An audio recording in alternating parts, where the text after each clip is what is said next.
minutes we'll start. So ideally, we just have 2-3 slides about the group, which we will just go through, and then I'll hand it over to you, Mary. Fantastic. Thank you. That's great.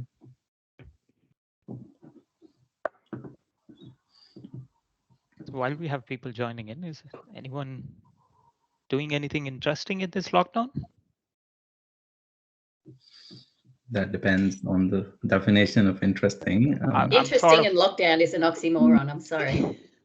Sort of tried everything and sort of now reached to a point. Now, what next? What next you want to do? I'm rereading Game of Thrones. That's probably the most exciting thing I'm doing. That's good. Hate to be an IT cliche, but. So there's the series of books, or are you Yes. watching it? Oh, no, reading. Reading, yeah. I think reading books is more insightful than watching something. It's more immersive. I find it more of an immersive, more of a kind of escape into the fantasy world, literally in this case. Yeah, you can build your own imaginations while reading. Yeah, so that's a good thing. Yeah, cool. We have people joining in. Just on the hours, yeah, on 3 o'clock. Yeah, on time. So let me hit share screen and just share the presentation, and I think we'll have the quorum when I'll go through those slides. Okay.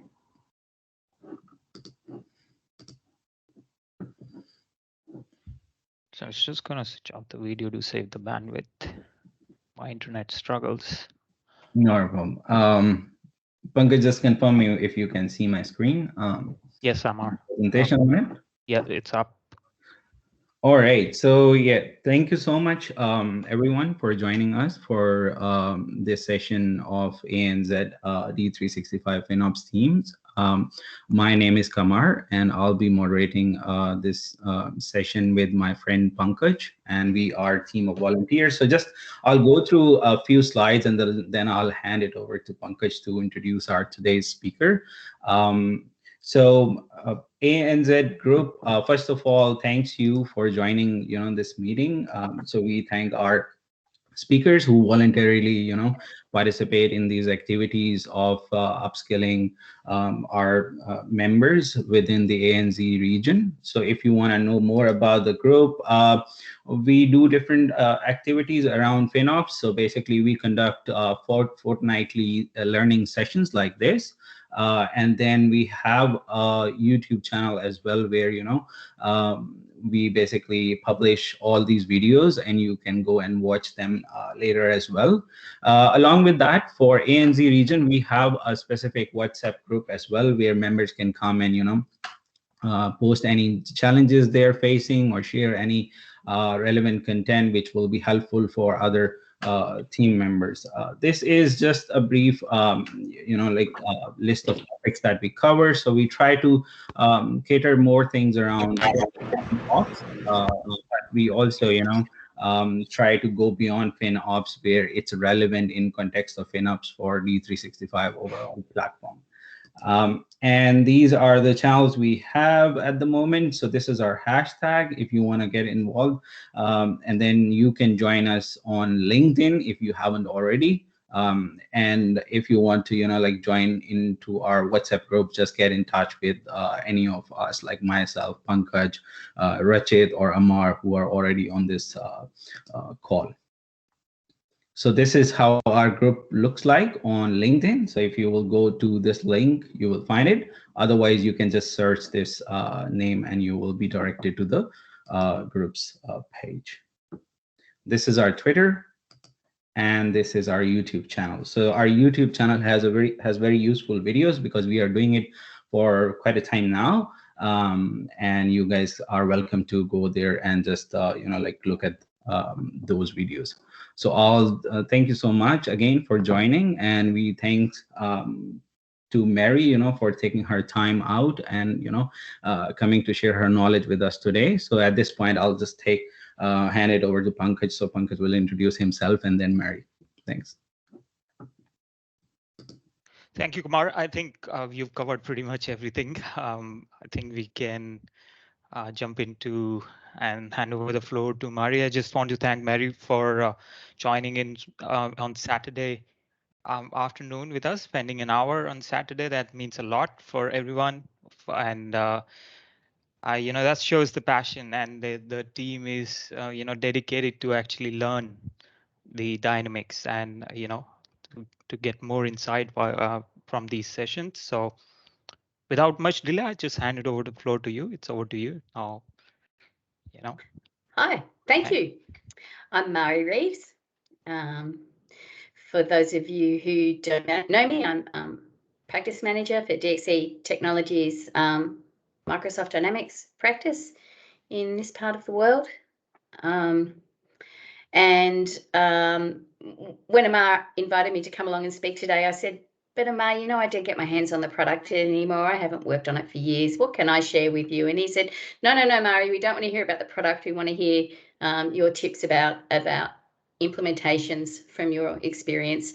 So the knowledge I'm going to be sharing with you today is just a bit of my passion, I guess, about the work that we all do every day, and a few tips, tricks, and gotchas. So thank you for having me. I'll share my screen.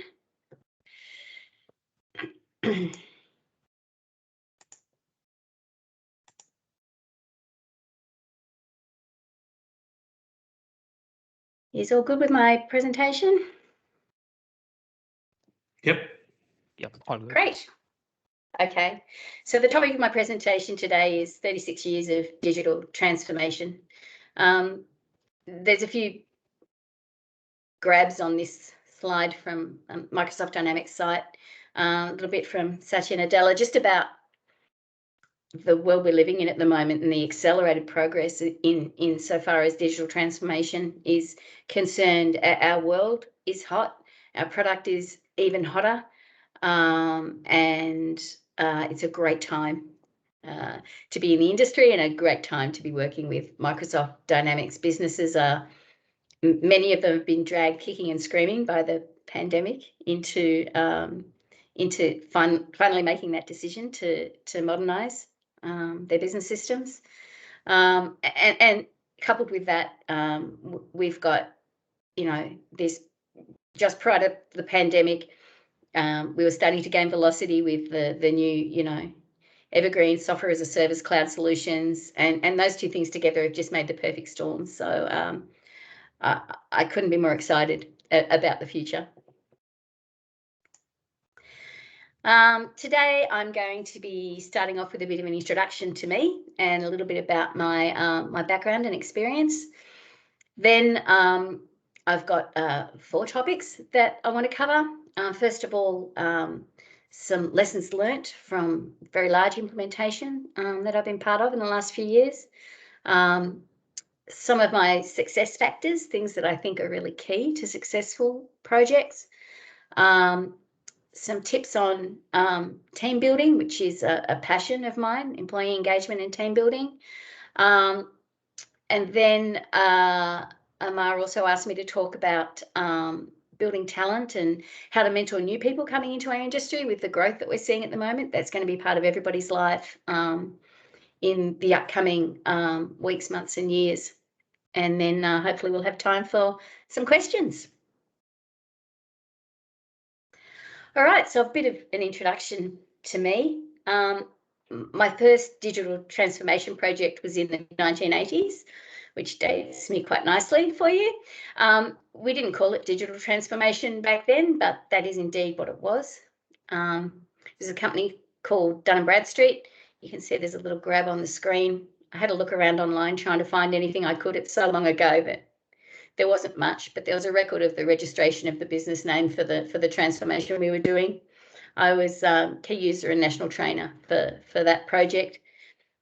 I also managed to get my face on the flyer that went out to all of our customers advertising it, and somewhere in Moving House I've lost that, so I'll keep trawling around the internet. Maybe one day someone will empty out their archives and scan it through. After that, I worked in operational roles. I gained experience in most facets of business, like everything from receptionist to CIO. I did implementations and stand-ups for new businesses. I did credit control, stock control, stood up new manufacturing production lines, digitise and systemize bills of material for complex appliances. And there was also a phase of mergers and acquisitions where there were businesses being integrated and systems being integrated. So many rollouts over the decades. My first Exacta implementation was a version 2.5 in 2001. And that little screenshot of the flowchart there is a little souvenir that I still happen to have in a file somewhere from that project. We actually started the process, all of the design work was done in version 2. We went live with version 2.5. I had the first Microsoft Cloud go live, AX7 in Australia. That was in 2016. Not long after that, I went into consulting. I started with Sable 37 as a solution architect. So I'd been working for the organisation I was with for 35 years. So it was a big decision for me to move on. Separation anxiety was significant. And I thought long and hard about where to go. I'd had some bad experience with very large companies in the past. So I thought, look, I'll choose myself a nice medium-sized organisation and with a good culture and people I know, and, you know, and so I finally made the jump. And then 6 months later, bam, acquired by DXC Technology. So much for my strategy. Since the acquisition by DXC of Sable 37, my role's changed significantly. I started as solution architect with Sable 37, was brought in very quickly to lead a very large implementation project, biggest in our region. And then with that program as the vehicle and my success on that program as a vehicle, I then was promoted to solution delivery manager. And in February this year, I took on a role as practice manager. And I'm responsible for, in my practice management role, ACT, New South Wales, Queensland and Northern Territory. We fondly call ourselves the Northerners. Hi to any Northerners who are on the call. I saw a couple of faces.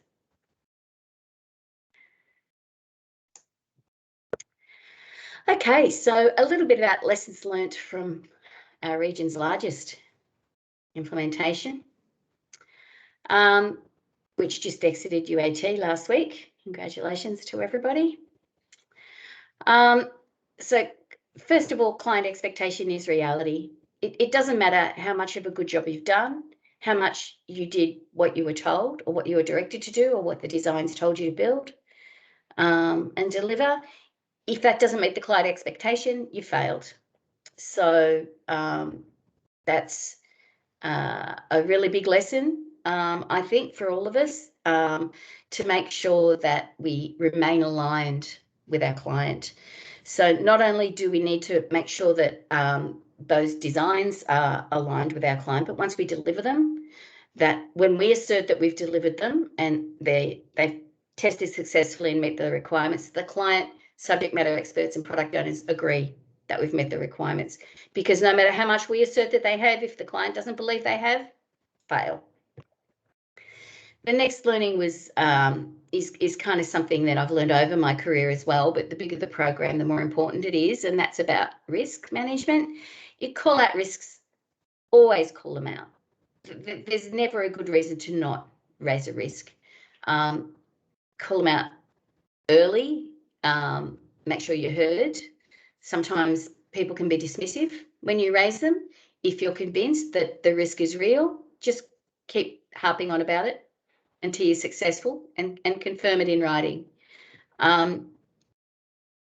What has been my experience with this particular piece is where, you know, you go live and either a small thing or a very large thing goes wrong and someone says, yeah, knew that was going to happen. Or I told you so. I was completely useless by that time saying those things. You need to make sure that you're heard early on. And that doesn't mean just saying it once and saying, well, I told them. You need to make sure that your voice is heard and that you keep raising it until you're successful. Never underestimate complexity is another big learning from this program. It's very easy for a client to just give you a word or a paragraph or a few pages about a requirement and to still not really understand the detail of it. It's a very important job of ours when we're gathering requirements to try to identify those things where we think there's risk of extra complexity and deep dive into them before we estimate.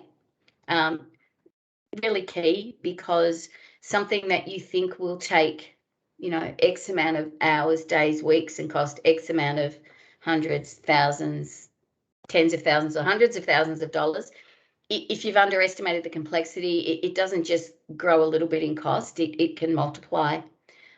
So that's a really important piece. And again, our responsibility to call that out when we see it and to make sure that we delve deeply enough into our clients' requirements to uncover it. The next piece is around documentation and governance. So when you're working with a tier 1 organisation, the expectation is that everything will be documented. It will be documented formally, it will be documented to a professional standard, and it will be quality assured. This is vital in this space. A lot of our work is done with smaller organisations where, you know, the care factor could be a lot lower. But as soon as you're working with larger organisations, be prepared for that. And it's very expensive. Sometimes the cost of providing that and delivering that is more than building and testing the piece that we need to deliver. Next thing I learned about being on a big program, and this was a big aha moment for me, is when you're working on a very large program of work with a large team, often you'll have separate subgroups or individual teams working on different parts of the solution. You need to make sure that there are no gaps between these cells of work or overlaps that are misaligned. So you need to regularly reality check, regularly collaborate. Even before you get into system integration testing, that's too late to find out that there's something missing or something misaligned. You need to get those groups together on a regular basis during the build and make sure that those separate components are aligned. The last one on this topic is about complexity and the effort of quality assuring it.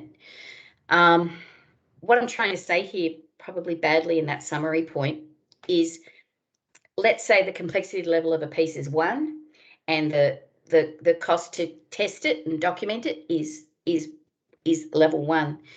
If the complexity of something is level 2, 3, and 4, the cost of testing and delivering documentation for that piece is more likely 6, 7, and 8. So it really does multiply exponentially the cost of that testing and the amount of effort that you need to put in, the amount of defects that you're going to likely raise, particularly if it's interconnected with a lot of other solution components.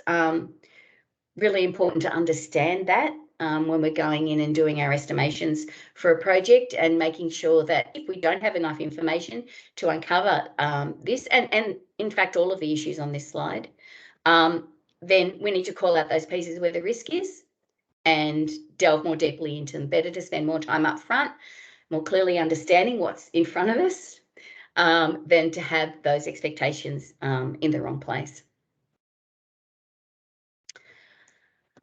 All right, so my next topic is implementation success factors. So again, this comes not just from my recent work, but from my decades of involvement in transformation projects. So first of all, is business engagement is vital, and this is a global truth. It doesn't matter if it's a small business or blue scope steel. You need to make sure that the business is engaged. Projects most likely to fail are those where the IT department and or the finance department just say, put this new system in for us, solution implementer, just go do it. And we'll just give it to our people and they'll just use it. Those are the ones that go pear-shaped. Go live's a disaster.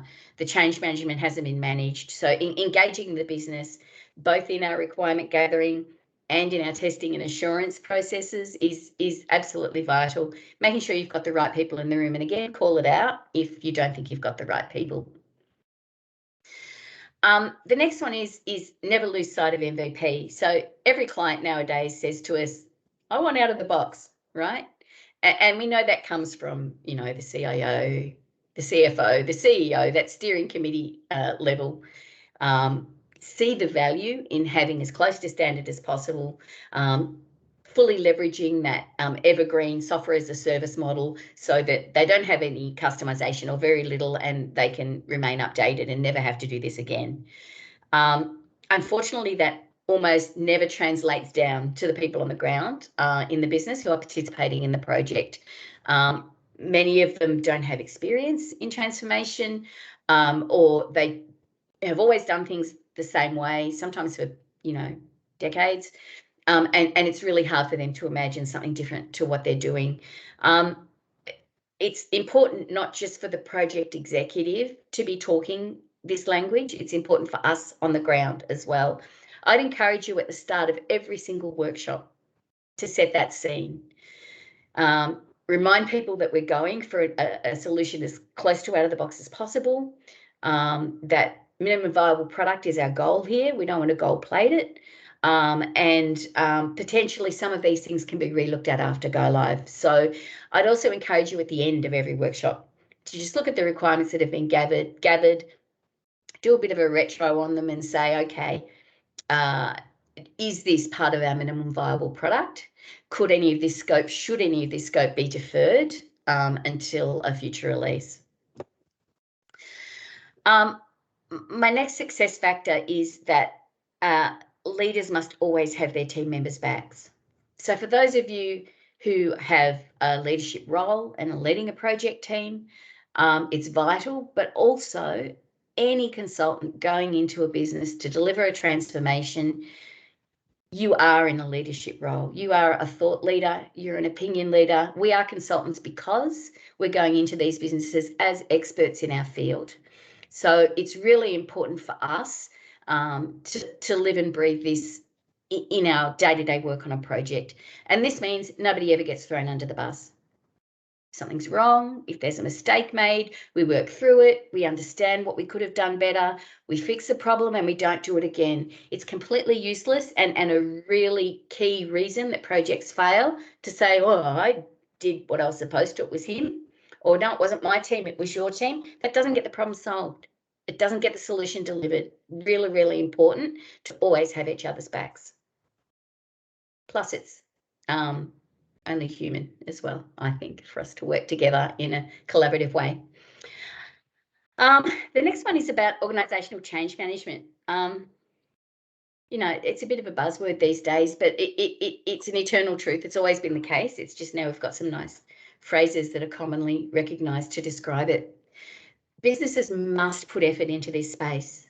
They must be working on documenting their new processes, ideally creating work instructions, making sure that all of their users are trained, that they're engaging with their users, particularly their key users and product owners all the way through the project. This comes back to that first point about business engagement and communicating the progress.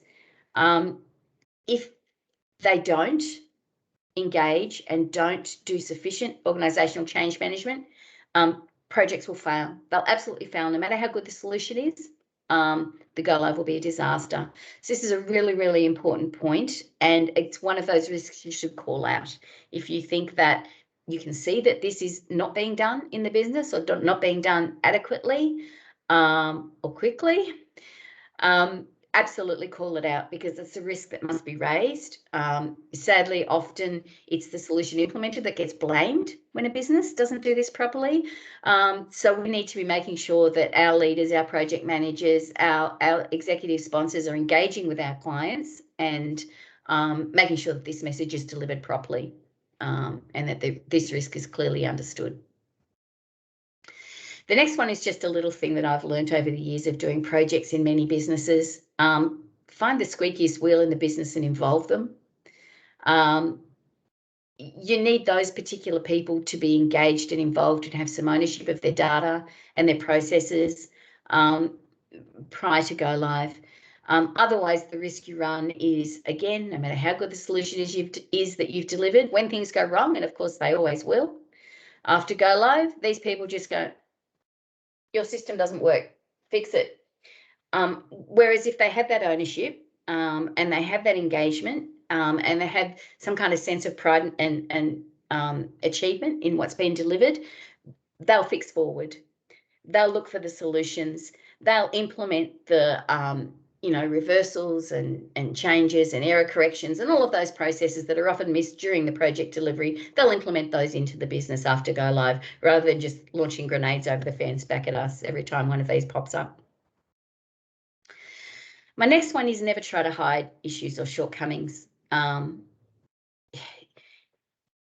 It can be a common trait when people first get into the industry to try to represent themselves as knowing everything and not making any mistakes. I'm sure that none of us on this call have fallen into that trap, but I'm sure we've seen others who have. It's really important to be honest, to maintain our integrity and our credibility. Quickest way to shoot your career in the foot is to mislead people, tell them lies, misrepresent yourself and get caught out.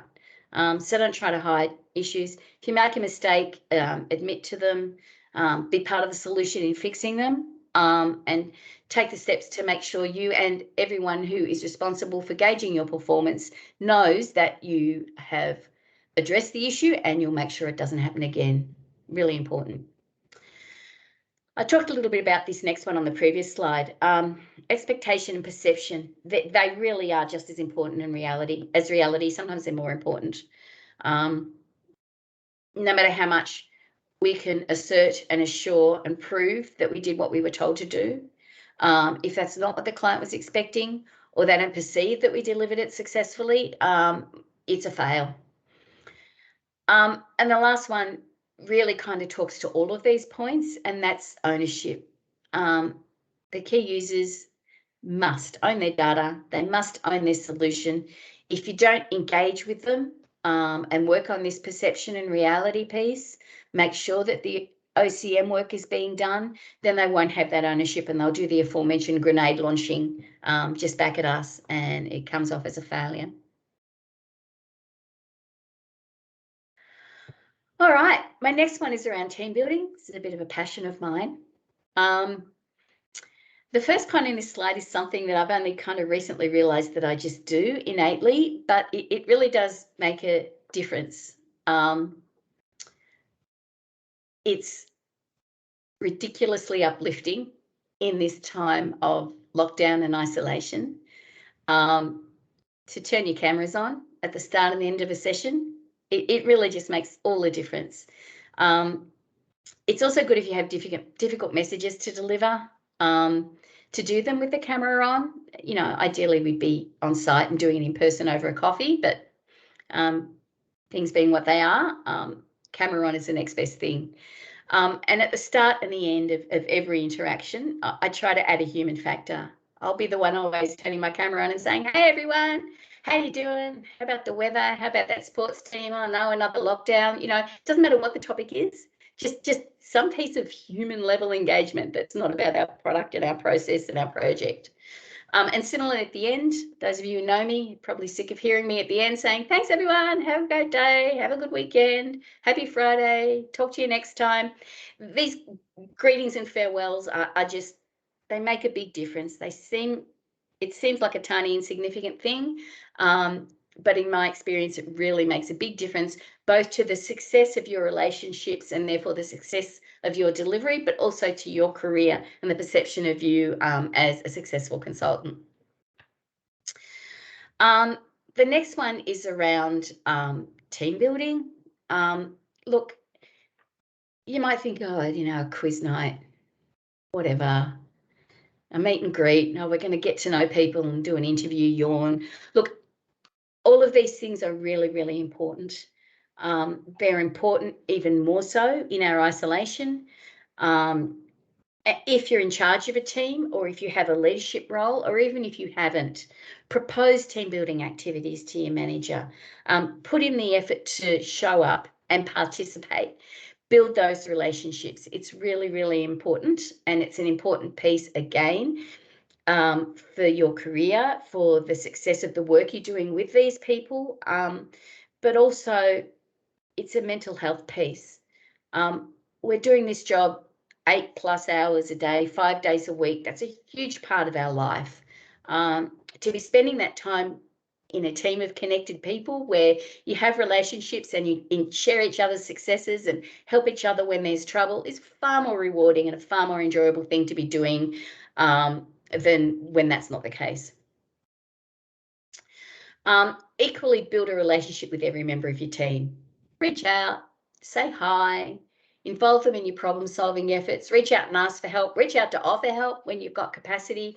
Building this relationship, again, success of your projects, advancement of your career, the perception of you as a successful consultant is enhanced with these types of activities.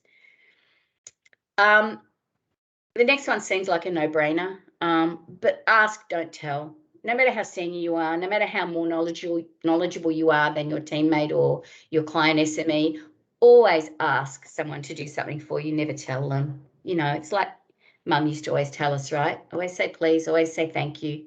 Really important. Just a human thing, but gee, it makes a difference to your working relationships. Leading by example is another thing that I really advocate strongly. I've really seen this work if there are people in the team who are not behaving the way we might want them to behave, not being as positive or as helpful or as friendly as we might like. The best way to fix that is not to tell them to be more friendly. It's for you to be more friendly, for you to be part of the solution and to behave the way you really wish all of your teammates would behave towards you. And equally with client team members, it works as well. Really important piece in building a team. Expressing gratitude, I kind of talked about before when I said ask, don't tell, but always say thank you. Always say thank you. My email signature says, thank you, Mari Reeves. And often my emails to people will say, thanks very much. Thank you, Mari Reeves. Many thanks. Thank you, Mari Reeves. Always say thank you. Even when someone brings you a problem or a drama, still always say thank you. It's small, I know, and it seems like a no-brainer, but it really makes a difference. The next one is about when someone does come to you with a problem or an issue or even just a vent or a whinge. It's really easy to be dismissive, particularly when we're all really busy. And I've had a few managers who kind of behave like this all the time, and I just find it exhausting. You know, you go to them with a problem and they'll just say, oh, you just need to do this. You know, what are you talking about? It's just this. You just need to go there, click this button, you know, as if it makes you feel small, right? And it makes you disinclined to go to that person and ask some questions. And that's not what you want. You want a really good collaborative relationship where everybody's part of the solution. So again, on the topic of leading by example, what I coach everybody to do is acknowledge the challenge whenever anyone comes to you with an issue, no matter how small, no matter how silly. Oh yeah, geez, I hate it when that happens. You know, have you tried this? Oh, you know, what a pain. I'm sorry. Look, let's try this. So what you're doing is you're just, I don't know, you're hearing and validating people, and it's a respectful approach, I find. The last one on building a team is whether you're in a leadership role or whether you're just a member of a team, your door must always be open, and it's got to sincerely always be open. Every time someone reaches out to you, you respond. Even if it's just to say, hey, I'm in a meeting, I'll call you back later, or can we talk about this tomorrow? Always be responsive. Again, as far as the success of the team building activity, the coherence and the success of the team to be able to collaborate and deliver successfully through the challenges that we know get thrown at us on a daily basis. Knowing that you can always go to your teammates for support is a big, big part of that. And we need to give as good as we get in that case, or better than we get even. All right, now this last topic was something that I talked through with Amar before I built this presentation, and I really think it was a good idea of his to include something on this topic. We're all in teams that are growing, I think. The way our dynamics world is at the moment, we're incredibly busy, everybody's hiring, we're all building and growing our teams in order to deliver this huge volume of work that's coming our way. Look, I'd expect that all of us that are more experienced will be finding ourselves in a position where we have a newbie under our wing. We have a new member of the team, maybe if they are experienced, but they're not familiar with our processes or this client or this project. So this is just a few of my tips for how to do that well. First of all, and again, it seems like a no-brainer, but just because someone doesn't know everything, don't treat them like they know nothing. So RESPECT, respect is really important. We all have different experiences and different lives lived, and we all have value to add, even if we're brand new on the team. So treat people with respect and help them to learn and grow rather than being condescending. The next one is about how to bring people up to speed quickly and have them adding value. The pressure's always on when we're adding new people, and often it gets worse for us before it gets better, before the pressure's relieved. And I found the best way and the fastest way for the new people to add value is to shadow them. And by shadow, I don't mean give them an hour's training, then go away and do what you do and leave them to it. I mean, for the first hours, days, weeks, you have an open session constantly. They're always watching, listening and learning and participating in everything that you do as a more experienced team member. Really quickly, you'll find you'll get to the point where, oh, we did this the other day. I'll leave this one with you. You go away, do this. I'll do this other one, and then we'll come back together. Bam, they're adding value. It really happens quickly. And it really is a common misconception, particularly on the client side, that if you don't know everything, you can't help. And that is certainly never the case. I've successfully added new team members into projects, even that were well advanced and with really complex solutions. But the key is to have them shadowing someone more experienced and picking up that knowledge. They pick up that knowledge much more quickly. The next one is about buddying people when they're new. And this is not necessarily the same person who they're shadowing or even the same person who's mentoring them in their role, but it's just someone perhaps a bit more like themselves, who they won't be frightened to ask questions. They won't feel like they might seem dumb if they ask obvious questions. Just a buddy to reach out to for support, to help them through the labyrinth of, new systems, new processes. How do I submit my timesheet again? Where can I read my payslip? I've been asked to change my home address. I can't get the form to work. Can you help me? All of those sorts of things that come up on an hourly, daily basis in the first weeks of joining a new organisation. A buddy's really important. The next point on my slide is something that I've learned in over my career. One of the things I've been as a trainer, and I learnt about multiple sense learning. So this is where you involve as many of your senses as possible in the learning experience when you're handing over knowledge to someone. So don't just talk at them. Don't just give them a slide to read, but get them hands-on practicing as quickly as you can. Have them taking notes, either typing or writing, whatever they're more comfortable with. Even if they never refer to the notes, the act of involving the sense of touch in a learning experience means more of your brain is active, more of your brain is engaged in the learning experience. You're much more likely to retain it. You're going to have a much better quality learning experience over the same space of time if you're involving multiple senses. Really key piece on transferring knowledge. The next one is kind of in the same vein. So this is an old State Bank of Victoria saying they used to have in their training team: watch one, do one, teach one. So it was about, similarly to the multiple sense learning, don't just show someone what to do and let them go away and do it, but teach them how to do it, get them to do it while you watch, and then get them to teach someone else. Now, in our world, I've found the best way that I've translated that is to have the trainee summarise and present back to the team.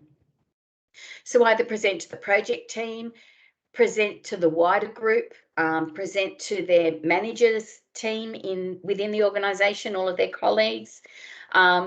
summarizing your learning just even if it's just a few PowerPoint slides, summarizing that and presenting it to someone else, again, the value that adds in cementing that learning and making sure that it's clearly understood, it is really, really useful. The next couple of points are about mentoring. What I've learned about mentoring over the decades is it's about the full package.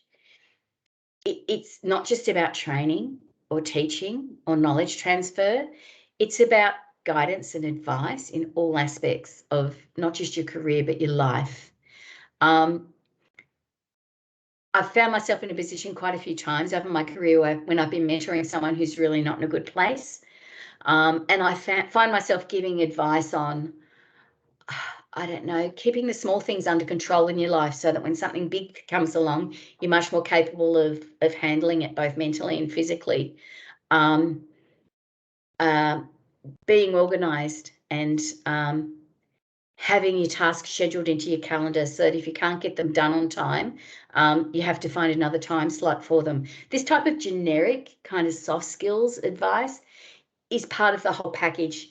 It's not a mentoring experience if you're just teaching someone the skills that you have in a product. It really is about your whole life, and having a successful career is about having a successful life, being happy, being healthy, having work-life balance. All of these things are equally important to a successful career. And my last piece of advice about building talent and mentoring is that you really need to care. I just do. Some of my team call me mum. Sorry about that, guys. But it's really important to be as well as invested at a professional level in the person that you're mentoring. It's really important to have an emotional investment in that, to really care about the outcomes and want them to succeed in their role, on the project, in their career. Whenever you're doing this type of work, the care factor is really important, and it makes a big difference to your chance of success. That's it from me. I'll open up for questions now. Thank you so much, Mary. That was a really an amazing reminder of a lot of things, that people might forget over the time. And at the same time, there was a great learning, a lot of things that I have learned. And I'm sure when I'll go to work on Monday, I'll try to use some of these, and it will make my life better. And I hope the audience or the participants will agree with me on this. So I think first question is from Pankaj. So Pankaj, if you can unmute yourself and ask your question. So we'll try to do it via unmuting on the mic, so it makes it more interactive. But if someone don't want to come on the mic, then we can just read out their question as well. So over to Pankaj. Thank you, Mar. I just tried to rethink of the question. I think what I'm trying to ask is, in a large transformational deal where we have defined the business goals, that this is what we want to be set out to be achieve. Sometimes those goals gets buried under the number of requirements, and especially when you are, in a 3 years or 5 years deal, how do you make sure as a practice manager or as someone who's sort of leading the team that those goals are met at the end of the duration of the project? That's a good question, and I think it depends on the methodology that you're using. In an agile delivery methodology, sprint retros are really useful for that. I'd be inserting the questions that realign ourselves to our project goals in the sprint retros. If it's a more classic style of project, then it can be a little bit more challenging to insert those checkpoints. Ideally it's with checkpoints. That's kind of my advice. It's with checkpoints and inserting those checkpoints into the right piece of the project. So sprint retros, or in design sign-offs, or in sign off with the client. There might be a bit of a questionnaire or a summary that you could add as you're signing off each part of the solution design. I think checkpoints are really important. That's great. I think I hope that covers your question, Pankaj.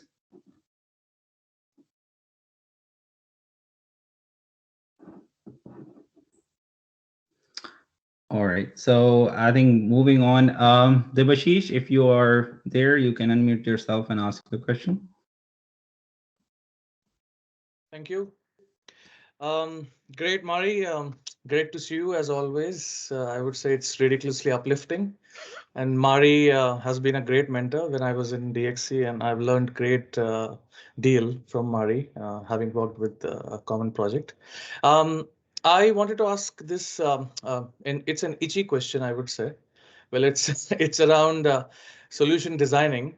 In your experience, Mari, how critical do you think the solution designing aspect has been for any project, specifically, about those design documents that the functional consultants or technical consultants or integration consultants need to write or produce, and then go behind clients to get the sign-offs, and then come back with multiple iterations before a design is actually finalized. And again, well, it's finalized in functional consultants from functional consultants point of view, but it may not be a final design until it's actually seen the other side of the fence.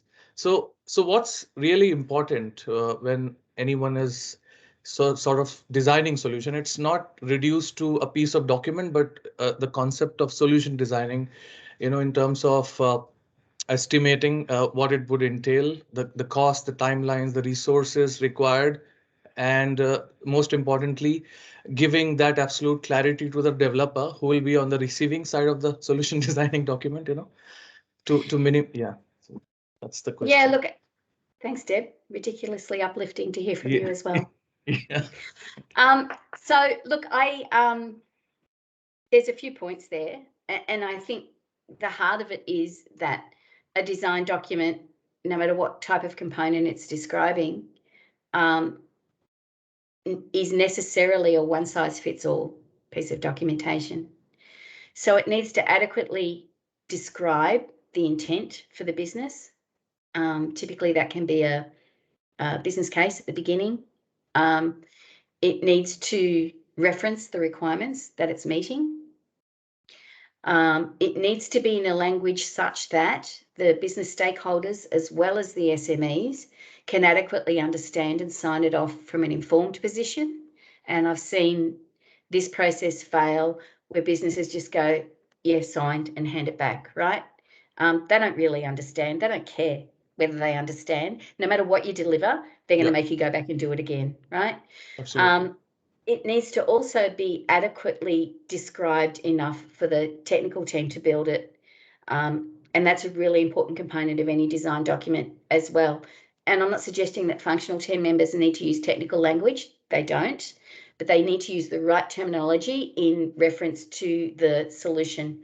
So you need to say, this is a form, this is a field, this is a reference table. Those terms are really important. You need to make sure that it covers the impacted parts of the solution and any knock-on effects. So do we need security components for this? Is there integration impact? Are these new fields going to need to be considered in our data migration? So all of those knock-on impacts need to be considered as well. And lastly, assuring that piece once it's delivered. So we need to make sure that the test cases that are included in the design, I assume you always include test cases in a design document, either as a link into your DevOps test cases or whatever tool you're using, or fully described within the document. You need to make sure that you're able to reference those test cases back to your requirements, and that whatever business scenarios are applicable are covered. Not necessarily saying that every single scenario needs to be tested as part of executing a system test on a built component, but you need to make sure that the coverage is adequate. So in short, it needs to adequately describe to the client what it is you've agreed. It needs to adequately describe to the technical team what they need to build. It needs to make sure that any other impacted parts of the solution are referenced. And lastly, it needs to be testable in a way that's meaningful for the requirements. Okay. Thank you, Mari. Thank you, Murray, for attending this question. So I'm going by the sequence, which is like catering the questions which we receive in the chat first, and then I'll come to the people who have raised their hands using the theme feature. So Toby, if you're there in the meeting and you want to ask your question on the mic, please do. Yeah, thanks for that. Can you hear me fine? Absolutely Yes. fine. Hey everyone. So thanks, Marie, for the presentation. Great stuff. Something that really resonated with me that we talked about, and something that I see personally tremendous value in, is in-person shadowing as an accelerator for mentees. And it's something in my career that I got a lot of value out of. I think one of the key challenges, and everyone can sort of attest to this, especially in these times of lockdown and increasingly where teams are separated by geolocation, is how you can accomplish a similar experience for the mentor and mentees when it can't be done necessarily in person. And I was just wondering if you have any advice for how you can best accomplish that. It's certainly challenging. I think you need to align your calendars. So whoever is shadowing someone needs to have a session weekly, maybe more frequently if it's a bit more dynamic than that, to make sure that your calendars are aligned, that all of the sessions that you're attending, your trainee is also invited to and can be there watching, learning, taking notes. And then in between all of those sessions, making sure that you have a team session open all the time, screen sharing, showing each other what you're doing, talking through what you're doing. And the last piece is making sure that you have adequate time away from each other. So make sure that you have those breaks scheduled in to your calendar. Even if you're one of these naughty people who works through your breaks, don't expect your trainee to be doing the same. Learning is an exhausting experience. I find teaching and learning to be two of the most exhausting things that you can do in your career. It takes everything up to a higher level of focus. You're constantly engaged. So make sure that you allow adequate breaks, either just for consolidating knowledge, general admin, or, to go outside in the sunshine, which we don't do enough of these days. Great. Thank you, Marie. Thank you, Mary. Thank you, Toby. So the next one is from Navneet. So Navneet, if you're in the meeting, you can unmute yourself and ask your question. Yeah, hi, Marie. Thanks for the presentation. It was a great info. So my question is generally on user experience and transformation. So my question would be, how do you handle people who are insecure about their jobs after a digital transformation? That's the biggest challenge that I've ever faced. And second question would be, how do you handle these type of challenges? I'll come to the second question, but the first question is my most challenging question. So, and how do you handle users who move from a premium ERP like SAP, which is more of a minimum MVP product compared to a D365 solution, which has custom developments and extensions and stuff. So that's my area of question. So as far as users who are insecure, the human part of change management is the most difficult. I agree with you. There's so many factors of it that are really outside of our control. Look, the key is engagement. I don't think there's one answer. It depends on the reasoning behind it, but the key is engagement. The more change resistant the people are that you're trying to bring along on the journey with you, the more you need to engage with them, the more time and effort we need to put in making sure that we've clearly understand and respected the job that they do now, and that we work really hard to make sure that they understand that, hey, you've got typically this custom system that's been built over decades exactly to match what your business does. You're moving to out of the box. It's not going to be like that, right? Yes, maybe it might take you a little bit more time. It's explaining to them why and the reasoning behind, software as a service out of the box is a goal for the business. It's really, really vital. But hey, if there's going to be a significant impact to your job, let's go together and make sure we're going to your one up and talking about that and raising our concerns. And maybe there is a business case for an extension. It's engagement, I guess, is the single word, but it's making sure that we do acknowledge definitely, and from a human perspective, understand their worries and concerns. Look, one thing that I've used in the past, not recently, but on projects when we were actually bringing people from non-digital into the digital world, people who have hardly used a device ever, I would explain to them this is not about the computer replacing the person. Absolutely, we still need people. What we need, though, is to enable our business to grow and develop and modernise. We need our people to be doing the value add and letting the system do the repetitive work. And that's a particular way that I've used in the past for people who were worried that the system was going to replace them. Okay, cool. Thanks for that. And your second question, if you want to ask that, Navneet? Yeah. So how do you handle a project you or a set of users who have moved from a premium ERP like SAP, which is an MVP solution, compared to a D365 solution, which is heading there, to FinOps solution, which is heading there towards an MVP solution? But yeah, I mean, how do you handle such customers? That's been another challenge. So again, I think it's important to try to, wherever possible, help them to understand why. That can be one of the hardest things for the users on the ground to understand. Why would you change it from this to that? This doesn't do what I need. It doesn't do the things in the same way. It takes me 10 more steps, right? That's typically the type of feedback we get. I think it's helping them to understand the reasons behind the change, sympathizing with them, acknowledging that this is really hard. We know it's really hard.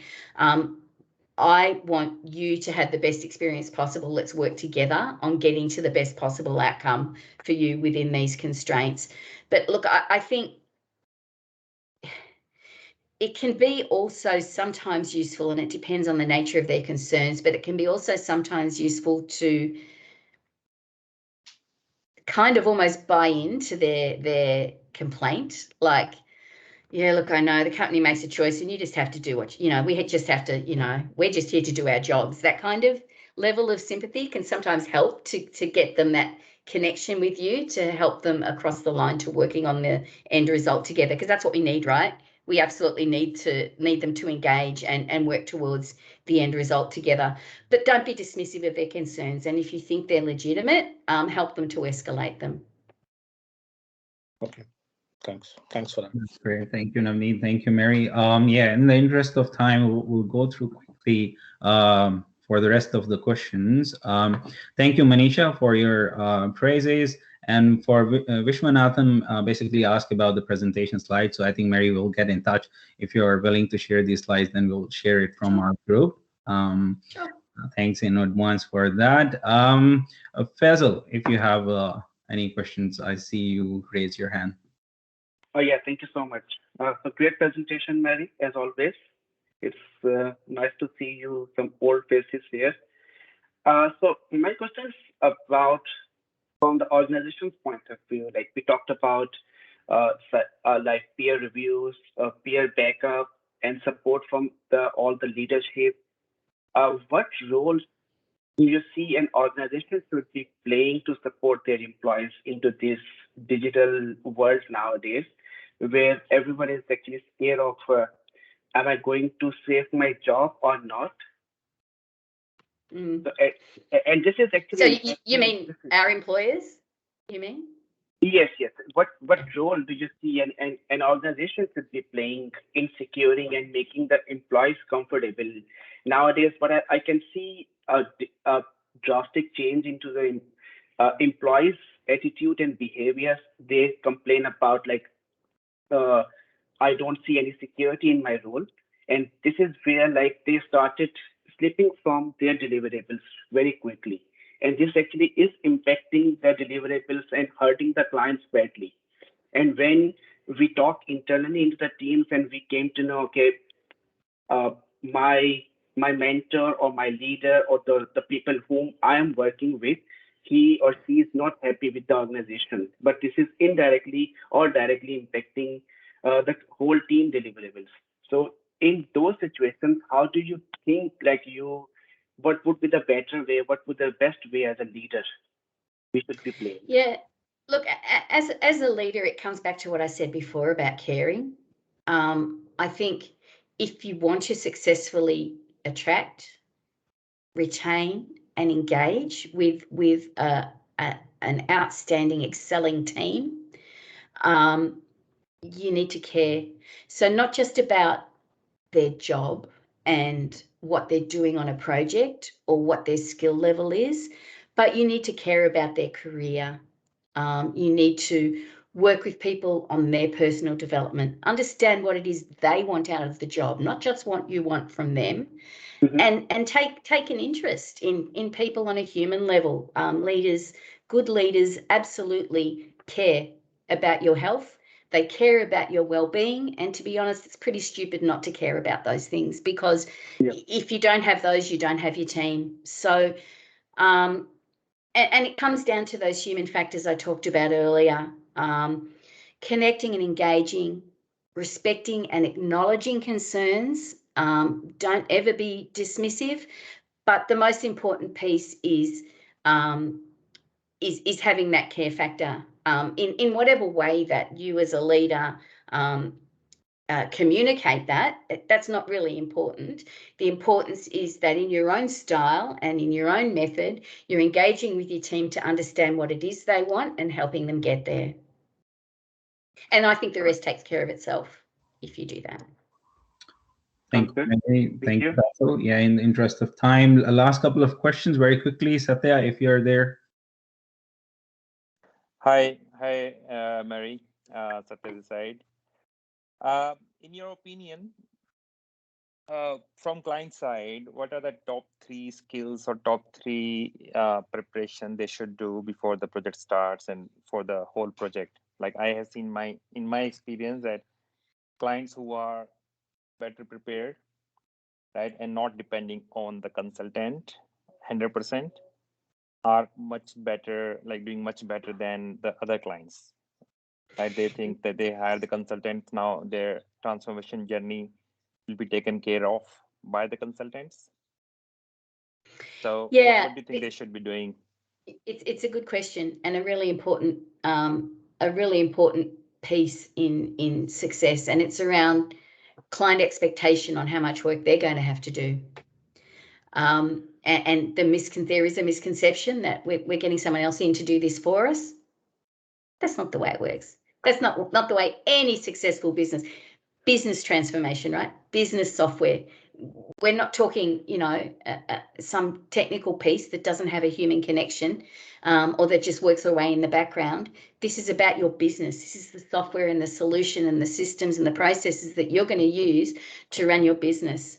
And it's making sure that at the start, and our job as leaders is to make sure that part of our project stand-up process is ensuring that all of that's aligned, and that we, no disrespect to any people in sales on the call, but that we make sure that we do that translation from what the sales team said we were going to do into the way it really works, and what the important pieces are on the business side.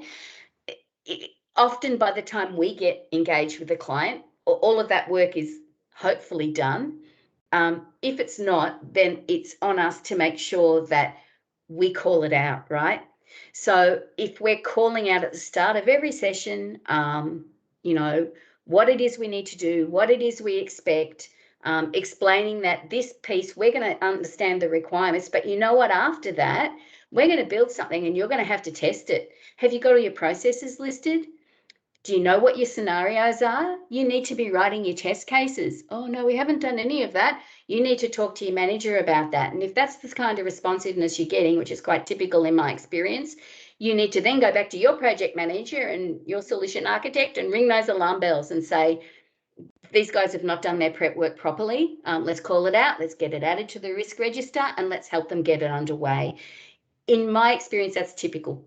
That's completely typical of our projects. That's a great answer. And good question, Satya. Mary, if you are comfortable, I just have one more question in the interest Sure. of time. All know we're a couple of minutes over our session. Okay. So Rachit, if you quickly ask your question, thanks, mate. Thank you, Kamar. First of all, Mari, thank you for the great session. It is always a pleasure listening to you. I mean, we can keep doing this whole day. We we always learn whenever you speak. So thanks a lot for coming and sharing your knowledge with us.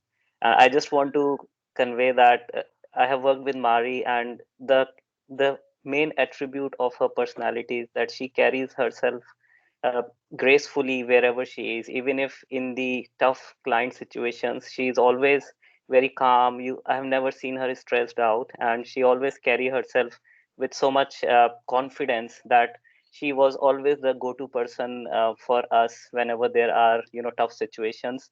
And I have seen our clients fighting to get Mary time. Like, everyone wants to work with her. So thank you, Mary. We have really fond memories of working with you. My question is, what advice will you give to Mary Reeves, who is fresh out of college and started her career in Dynamics 365 finance and operations space? Mari never went to college. She came from a poor family. There was no money for tertiary education. She came out of school and started as a filing clerk and an assistant accountant. What advice would I give? I don't know. Live your passion, I think. I think I've done so many different things over my career, across all facets of organisation, and I ended up doing what I'm doing because it's something I innately do well and enjoy. So I worked with my sisters in a reasonably small business in the early parts of my career. And you know how you have that one person in your family, when you get a new piece of technology, you invite them over to dinner because they're going to help you set up your Netflix account, or they're going to help you get your Apple Watch connected to your iPhone. I'm that person in my family. So when we're in the business and we got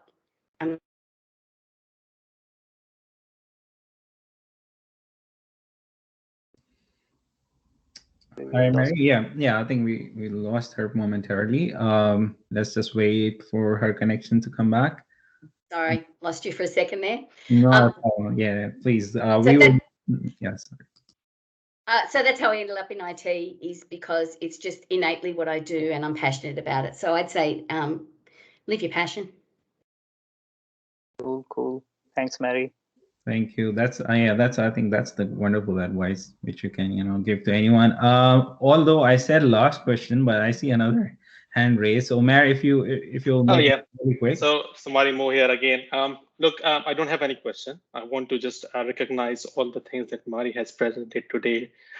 This is all lead by example that she is doing. I'm working with her for last 3 years. We are on the very complex project, and the way she is leading is really inspiring, and she inspires us every single day. And I want to thank for this, Mari. And that's true that we treated her like a mother. She's always a go-to person for us. And on this complex journey, we always find her helping us, giving us, and that's like a true leader on any project, I think. Thank you. I'm blushing. No, thank you. Thank you, Mary. Sorry, Kamar. I just want to ask one question from Mari, because I don't want to leave her, because we have someone from the leadership position. So I just want to ask, I think, the last question. So, Mari, everybody wants to be a leader nowadays, and that's why we can find more people presenting themselves as a leader. Okay, due to remote environment, it is difficult to understand your leaders as well. So, what qualities you will be looking into, your leader who in this current remote environment? So people leading me, or people that I would appoint as a new leader? As a point as a new leader, or if you want to follow any of the leader, so what qualities in this remote world you will be looking into? Yeah. Okay, good question. Qualities. Okay, diligence, number one. I'm not the type of person who has a huge amount of respect for someone who ends up in a management role because they don't want to do, they just want to point at others. So diligence and accountability is what that speaks to. integrity, number one. Say what you do what you say, and as we said before, lead by example and present a good example to those that you're leading. And the last one would be reliability. That's really important. You need to show up, you need to stand up, you need to deliver, and you need to speak up. So those are the things that I would say. If you've got someone who's coasting along in the background and not making a lot of noise, that's not the way to be successful. Thanks, Mary. Thank you very much. That's great. So I think we have just went a little bit over time, and in the end, I would say thank you again, Mary. That was an amazing session, and we see a lot of praises in the chat for your session. A lot of nice comments, and I think people like you, giving your time on the weekend for the community. It's remarkable, and we are hoping to host you again in this same group as well. Pankaj, if you're on the call, do you have any comments? No problem. I think maybe we have lost him. But Mary, if you want to say anything for the participant, any final comments, and then we can just end the session. No, just thanks for having me, and thanks for listening to my pontificating and my soapbox speaking about what I'm passionate about. And I'd be happy to come back anytime. Thank you. Thank you so much. And in the end, for the participants who are part of this meeting, the session will be available on YouTube channel within a few days from now. So thank you so much, and enjoy your rest of the weekend. Stay safe, everyone. Bye. Thank you. Thanks, guys. Thank you. Thank you. Bye. Bye, Mari. Bye. Bye. Bye. Thank you, Mary. Thanks, guys. Bye.